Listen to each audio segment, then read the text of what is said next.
Welcome to Research Rocks. In this video, we will see the specific wheel configuration in my Tesla Model 3.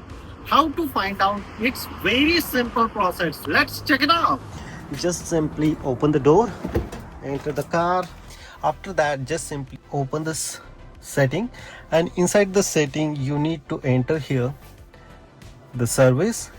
After that, here scroll up, and here one option is available, wheels and tires. You just simply tap here and look at this. My tire is 18 Arrow V1.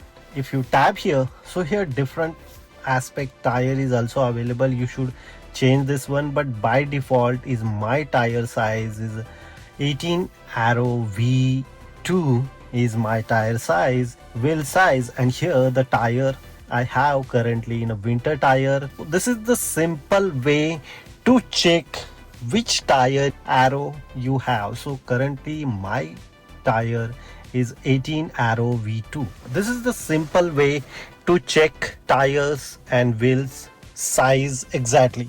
If you really like this video, so please hit the bell icon, share this video and subscribe our YouTube channel Research Rocks. Till then, Jai Hind, Vande Mataram.